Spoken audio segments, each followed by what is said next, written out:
Hello friends, आज हम कक्षा 8 के विषय गणित के इकाई 2 के वर्गमूल के अभ्यास 2C का प्रश्न नंबर 3, 4, 5 और 6 को हल करेंगे। जिसमें तीसरा प्रश्न आपका है कि वह छोटी से छोटी प्राकृतिक संख्या ज्ञात कीजिए जिसे 4931 में जोड़ दें तो योगफल पूर्ण वर्ग हो जाए। ठीक, यानी 4931 में हम क्या जोड़ दें कि आपका योगफल पूर्ण वर्ग हो जाए। तो यहाँ पर 4931 का हम भागफल विधि से वर्गमूल निकालेंगे। तो यहाँ पर देखिए दी गई संख्या बराबर 4931, तो यहाँ पर हम लिखेंगे 4931। अब इस 4931 का हम दाहिनी तरफ से जोड़ा बनाएंगे। तो यहाँ पर आपका पहला जोड़ा हो गया 31 और दूसरा जोड़ा आपका हो गया 49। अब यहाँ पर हम 49 में भाग करेंगे तो हम देखते हैं ये हो जाएगा 7 सते 49। ठीक, अगला 8 64। 64 जो वैल्यू होगी आपका 49 से अधिक है और 7 सते 49 जो वैल्यू है ये 49 के बराबर है। अतः इसमें हम कितना बार ले जाएंगे? 7। तो यहाँ पर 7 लिखेंगे, यहाँ भी 7 लिखेंगे, यहाँ भी 7 लिखेंगे। अब ये हो गया 7 सते क्या 49। अब यहाँ पर देखिए हम 7 और 7 जोड़ेंगे, क्या मिलेगा? 14। यहाँ पर घटा देंगे, यह आपका क्या हो जाएगा? कैंसिल। अब अगला जोड़ा आप उतारोगे, क्या मिलेगा आपको? 31 मिलेगा। ठीक है, अब यहाँ पर हमें 31 मिला और हमें जो मान निकालना है कहा है कि क्या संख्या हम जोड़ दें। तो हमें जोड़ी जाने वाली संख्या का मान निकालना है। तो यहाँ पर हम कितना बार ले जाएंगे? जैसे ये 31 है, अब यहाँ पर अगर हम एक बार ले जाते हैं तब भी मान 31 से क्या हो जाएगा? ज़्यादा। तो यहाँ पर हम कितना बार ले जाएंगे? केवल एक बार ले जाएंगे। तो यहाँ पर हम लिखेंगे क्या? 1। अब यहाँ पर हम लिखेंगे क्या? 1। अब 1 का गुणा हम इसमें करेंगे तो यहाँ पर हमें मिल जाएगा कितना? 141। अब यहाँ पर देखिए अगर 31 के स्थान पर 141 होता तो यह घटाने पर पूरा का पूरा क्या होता? कट जाता। ठीक है, तो 41 अगर 31 के स्थान पर हो जाएगा तो यह हमारी 4931 जो संख्या है यह संख्या क्या हो जाएगी? पूर्ण वर्ग हो जाएगी। तो जोड़ी जाने वाली संख्या का मान निकालने के लिए हम इस 141 में से 31 को क्या करेंगे? घटा देंगे। ठीक, तो यहाँ पर हम लिखेंगे अब यह हो जाएगा जोड़ी जाने वाली संख्या। यह हो गया जोड़ी जाने वाली संख्या। अब देखिए जोड़ी जाने वाली संख्या का मान जब हम लिखेंगे, जोड़ी जाने वाली संख्या यह हो जाएगा बराबर आपका, यह होगा आपका 141। यहाँ माइनस लिखेंगे कितना? 31। अब यहाँ पर जब हम घटाएंगे तो हमें मिल जाएगा कितना? 110। ठीक है, तो जोड़ी जाने वाली संख्या का मान कितना आया? 110 आया। तो यहाँ पर इस तरह के हम अलग अलग क्वेश्चन को हल करके इस विधि का हम क्या करेंगे? अभ्यास करेंगे। यानी हमेशा जोड़ी जाने वाली संख्या के लिए हम इसमें से इसको घटाते हैं। तो जोड़ी जाने वाली संख्या का मान कितना आ गया? 110 आ गया। अब आते हैं इसके अगले यानी चौथे क्वेश्चन पर। और चौथे क्वेश्चन में आपको देखिए वैल्यू क्या दिया। चौथे क्वेश्चन में आपसे कहा है कि वह छोटी से छोटी प्राकृतिक संख्या बताइए जिसे 18265 में से घटाने पर शेषफल पूर्ण वर्ग हो जाए। तो यहाँ पर तीसरे क्वेश्चन में जोड़ने पर कहा था और चौथे क्वेश्चन में आपसे क्या कहा है? घटाने पर कहा है। यानी हमें कौन सी ऐसी संख्या इसमें से घटा दें कि यह संख्या पूर्ण वर्ग हो जाए, उसका मान बताना है। तो यहाँ पर हम भागफल विधि से इसका वर्गमूल निकालेंगे। तो यहाँ पर हम इसको लिखेंगे 18265। अब यहाँ पर देखिए हम इसमें जोड़ा बनाएंगे और इसमें जब हम जोड़ा बनाएंगे तब देखिए हमें जोड़ा मिलता क्या है? पहला यह हो गया, दूसरा यह हो गया, तीसरा यह हो गया, यह हो गया आपका जोड़ा।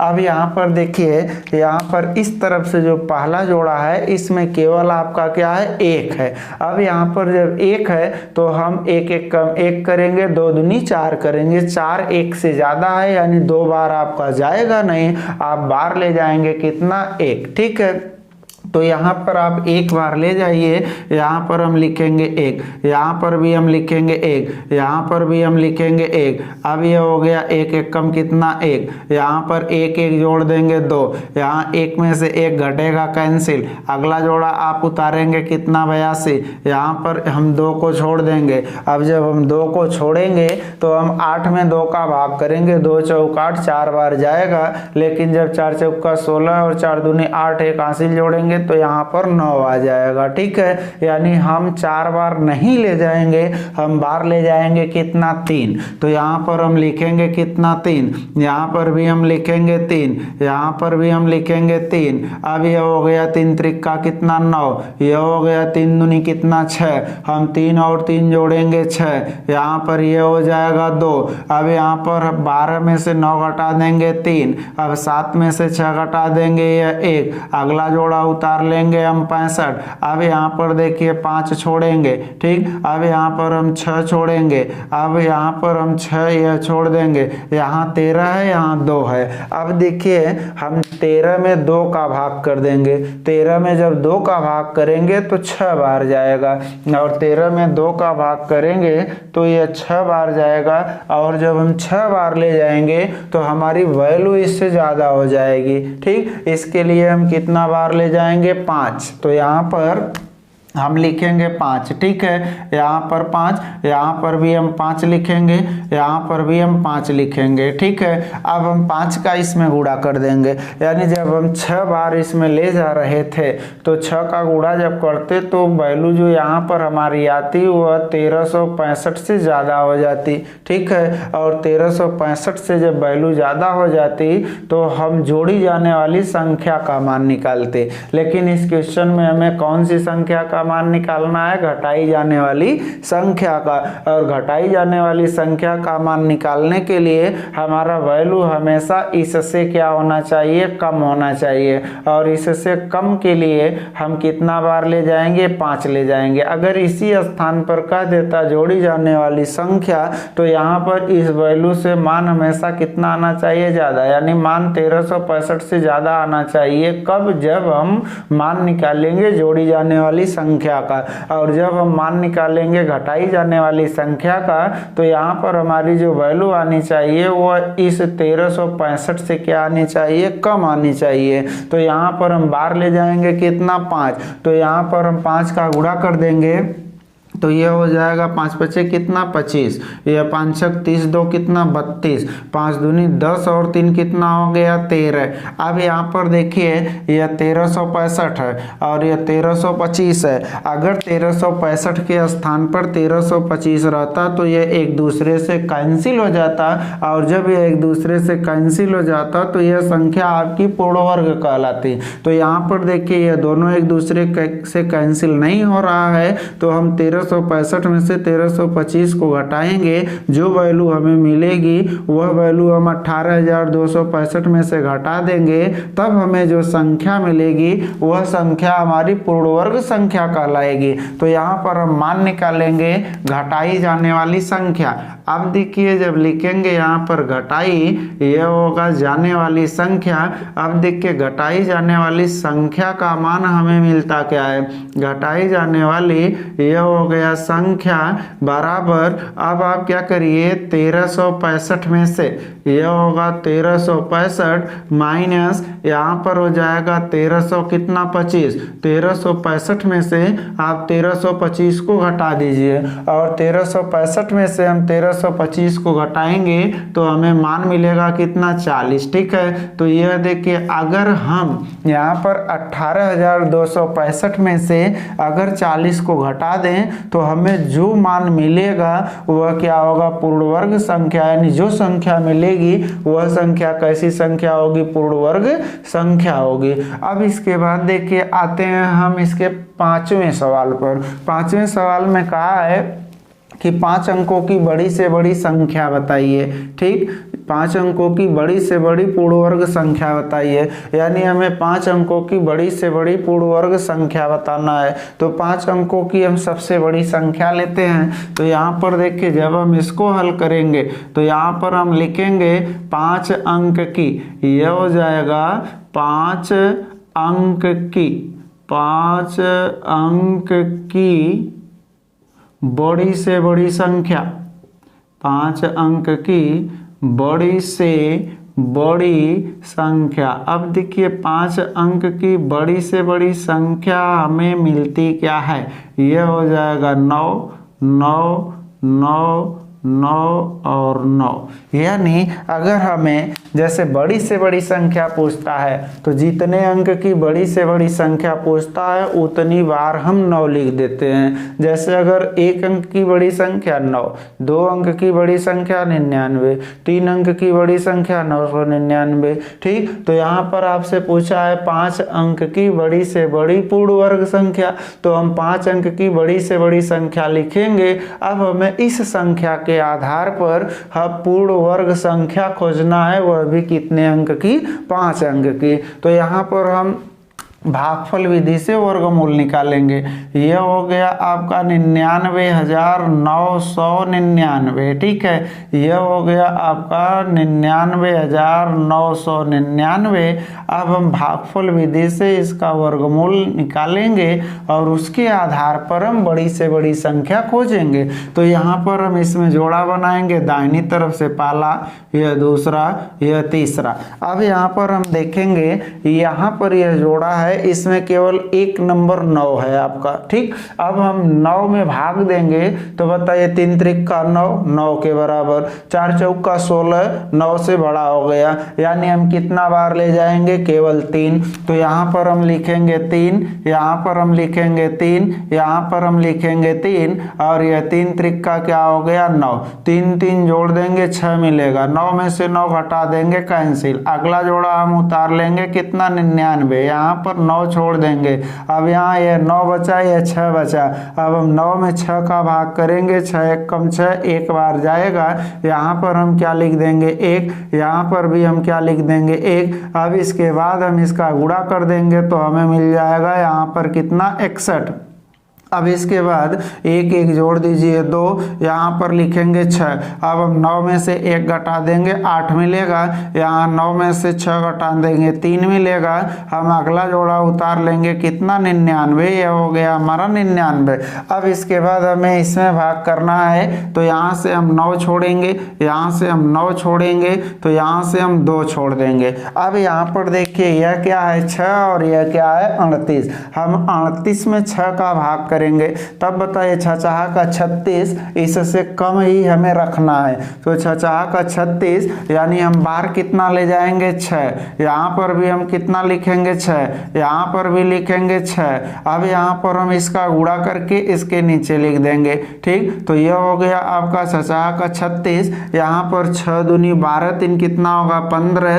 अब यहाँ पर 6 का 36 और 1 कितना होगा, 37। अब यहाँ पर इसे जोड़ देंगे, 12, यह 2, 1 क्या हो गया, 3, यहाँ पर हो गया 6। अब यहाँ पर आप घटा दीजिए, 9 में से 6 घटाएंगे कितना, 3, 9 में से 5 घटाएंगे कितना, 4, यहाँ 8 में से 7 घटाएंगे कितना, 1। ठीक है, हमें मान कितना मिला, 143। ठीक, तो यहाँ पर देखिए आपसे पूछा क्या है, 5 अंकों की बड़ी से बड़ी पूर्ण वर्ग संख्या। अब देखिए 5 अंकों की बड़ी से बड़ी पूर्ण वर्ग संख्या आपको बताना है। तो यहाँ पर यह जो नंबर आपका 3899 है, अगर इसके स्थान पर 3756 होता तो हम 3756 में से 3756 घटा देते, यहाँ पर शेषफल 0 हो जाता।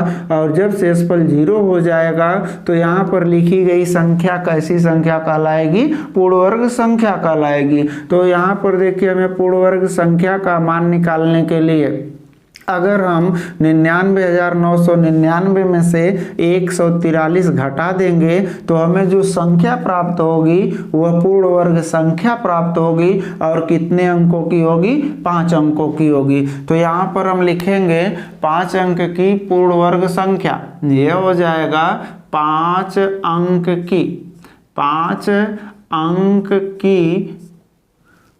अंक की बड़ी से बड़ी, 5 अंक की बड़ी से बड़ी पूर्ण वर्ग संख्या, पूर्ण वर्ग संख्या। अब देखिए पूर्ण वर्ग संख्या का मान हमें मिलेगा क्या, यहाँ हम लिखेंगे बराबर 99,999। अब इसमें से हम माइनस करेंगे कितना, 143। 143 आप घटा दीजिए, 9 में से 3 घटाएंगे 6, 9 में से 4 घटाएंगे 5, 9 में से 1 घटाएंगे 8, यहाँ पर 99, यहाँ पर 99। अब हमें मिला 99,856 और 99,856 जो हमें संख्या मिल रही है यह 5 अंक की बड़ी से बड़ी पूर्ण वर्ग संख्या है। ठीक है, यानी चाहे जितने अंकों की हमसे बड़ी से बड़ी संख्या पूछेगा, यहाँ पर हम वह संख्या लिख लेंगे, उसका हम भागफल विधि से वर्गमूल निकालेंगे। यहाँ पर लास्ट में यह जो दोनों पार्ट हमें मिलेगा हम इसको एक दूसरे में से घटा देंगे, जो मान हमारे पास आएगा वह मान हम इस संख्या में से क्या करेंगे, घटा देंगे। चाहे जितने अंकों की हमसे बड़ी से बड़ी संख्या पूछेगा सभी में हम इसी नियम का प्रयोग करेंगे। ठीक, अब आते हैं हम इसके छठवें क्वेश्चन पर, और छठवें क्वेश्चन में कहा है यहाँ पर कि यह 62,500 का गुणनखंड और भाग विधि से वर्गमूल निकालकर आप दोनों उत्तर की तुलना कीजिए, यानी तुलना करके हम बताएंगे कि कौन सा पार्ट या दोनों पार्ट आपस में बराबर है या नहीं। ठीक है, अब यहाँ पर देखिए हम 62,500 का गुणनखंड विधि से और भाग विधि से वर्गमूल निकालेंगे। तो पहले हम गुणनखंड विधि का प्रयोग करते हैं, तो यह आपका हो जाएगा कितना, 62,000, यहाँ पर लिखेंगे 500। अब हम गुणनखंड विधि से इसका वर्गमूल निकालेंगे, तो यहाँ पर बताइए इसका अंतिम अंक कितना है, 0। तो यह संख्या आपकी 2 से कटेगी, यहाँ 2 लिखेंगे, 2 तिहाई 6, 2 एक कम 2, 2 दूनी 4, 2 पंजे 10, यह 0। अब यह 2 से कटेगा, 2 एक कम 2, 2 पंजे 10, 2 छक 12, 2 दूनी 4, 2 पंजे 10। अब यहाँ पर देखिए, यहाँ पर इसके इकाई का अंक कितना है, 5 है, और जब इसके इकाई का अंक 5 है तो इसको हम किससे काट देंगे, 5 से। तो यहाँ पर हम लिखेंगे कितना, 5, यह हो गया 5 तिहाई 15, 5 एक कम 5। अब यहाँ पर 1 से फल 5 दूनी 10, यह 5 पचे 25, इसे हम फिर किससे काट देंगे, 5 से। यह हो गया आपका 5 छक 30, 5 दूनी 10, 5 पचे 25, इसे हम फिर किससे काट देंगे, 5 से। 5 एक कम 5, 5 दूनी 10, 5 पचे 25, इसे हम फिर किससे काट देंगे, 5 से। 5 दूनी 10, 5 पचे 25, इसे हम फिर किससे काटेंगे, 5 से। यह हो गया 5 पचे 25, इससे हम फिर किससे काटेंगे, 5 से। यह हो गया 5 एक कम 5। ठीक है, तो यहाँ पर देखिए हम इसका लिखेंगे गुणनखंड विधि से वर्गमूल, यानी यह हो गया आपका वर्गमूल। ठीक है, तो वर्गमूल बराबर, तो सबसे पहले हम इसका क्या लिख देंगे, अभाज्य गुणनखंड। अब अभाज्य गुणनखंड में देखिए आपके पास वैल्यू क्या है, यहाँ पर 2 गुणे 2। अब बताइए 5 आया आपका कितनी बार, 6 बार, तो गुणे 5 होगा, यहाँ पर गुणे 5, यह हो गया गुणे 5, यहाँ पर हो गया गुणे 5, यहाँ पर हो गया गुणे 5, यहाँ पर हो गया गुणे 5। ठीक है, अब हमें गुणनखंड विधि से वर्गमूल लिखना है, तो गुणनखंड विधि से वर्गमूल लिखने के लिए हम इसमें जोड़ा बनाएंगे। यह हो गया पहला, यह दूसरा, यह तीसरा, यह चौथा, और प्रत्येक जोड़े से हम एक एक अंक बाहर लेंगे। यहाँ से 2, अगला आपका 5, अगला आपका 5, अगला आपका 5। अब यहाँ पर आप इसका गुणा कर दीजिए, यह हो गया 5 दूनी 10 और 10 पचे 50, और 50 गुणे या 5 करेंगे, 5 पचे 25, यानी 200 कितना आएगा, 50। तो यहाँ पर देखिए गुणनखंड विधि से इसका वर्गमूल आ गया कितना, 250। अब ठीक इसी तरह से हम इस संख्या का भागफल विधि से वर्गमूल निकालेंगे, और जब हम भागफल विधि से इसका वर्गमूल निकालेंगे तो यहाँ पर पुनः यही प्रक्रिया अपनाएंगे, और जब यह प्रक्रिया अपनाएंगे तो यहाँ पर देखिए हम लिख लेंगे पहले संख्या यहाँ पर, और संख्या आपकी क्या है 62,000, यह क्या दिया आपको 500। ठीक, अब यहाँ पर देखिए अगली लाइन हो गई, यहाँ पर पहला जोड़ा, यह दूसरा जोड़ा, यह तीसरा जोड़ा। अब यहाँ पर तीसरे जोड़े में केवल एक अंक आपका क्या है 6। अब हमें 6 में भाग देना है तो 2 दूनी 4 होगा और 3 त्रिक 9 होगा। 9 6 से ज्यादा हो गया, यानी हम कितना बार ले जाएंगे केवल 2। तो यहाँ पर हम लिखेंगे 2, यहाँ पर भी हम 2, यहाँ पर भी लिखेंगे 2, और ये 2 दूनी कितना हो गया 4। अब यहाँ पर देखिए 2 2 जोड़ देंगे 4, 6 में से 4 घटा देंगे 2, अगला जोड़ा उतार लेंगे 25। अब यहाँ पर 5 छोड़ देंगे, ये 22 बचेगा, और यहाँ पर यह 4 है। अब हम 22 में 4 का भाग करेंगे, यह 4 पंजे 20 हो गया। यहाँ पर हम कितना बार ले जाएंगे 5, यहाँ पर भी हम लिखेंगे 5, यहाँ पर भी हम लिखेंगे 5। अब यह हो गया 5 पचे 25, 5 चौके 20, 2 कितना हो गया 22। यहाँ पर 5 5 जोड़ेंगे, यह 10 होगा, और 4 1 कितना हो जाएगा 5। अब यहाँ पर यह कैंसिल होगा, अगला जोड़ा उतारेंगे जो 0 है। तो जब हम 0 के रूप में जोड़े को उतारते हैं तो यहाँ पर हम 1 0 बढ़ा देते हैं और यहाँ पर 1 0 बढ़ा देते हैं। इस नियम को आप ध्यान में रखेंगे कि जब कोई संख्या यहाँ पर नहीं होती है और हम जोड़े के रूप में 0 उतारते हैं, ठीक, यहाँ इसके आगे कोई संख्या नहीं है, तो इस कंडीशन में हम यहाँ पर बाहर में 1 0 बढ़ाते हैं और 1 0 यहाँ पर बढ़ाते हैं। तो हम 1 0 यहाँ लिख देंगे और हम 1 0 यहाँ लिख देंगे। अब यहाँ पर यह आपका भाग विधि से वर्गमूल कंप्लीट हो गया। तो यहाँ पर हम लिखेंगे वर्गमूल बराबर, अब देखिए वर्गमूल बराबर जब हम लिखेंगे तो देखिए वर्गमूल की वैल्यू आपकी कितना है 250। यानी कहने का मतलब कि जब हम गुणनखंड विधि से हम 62,500 का वर्गमूल निकाले हैं तो हमें 250 मिला है, और जब हम भागफल विधि से 62,500 का वर्गमूल निकाले हैं तो हमें 250 मिला है। यानी एक ही संख्या का अगर हम 2 नियम से वर्गमूल निकालते हैं, यानी गुणनखंड विधि से और भागफल विधि से हम एक ही संख्या का वर्गमूल निकालते हैं तो दोनों मान हमेशा आपस में क्या आता है, बराबर आता है। तो यहाँ पर हम लिख देंगे दोनों विधियों से मान आपस में बराबर आता है।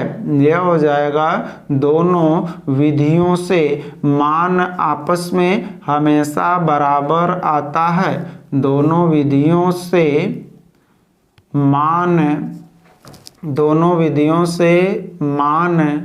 हमेशा बराबर आता है, हमेशा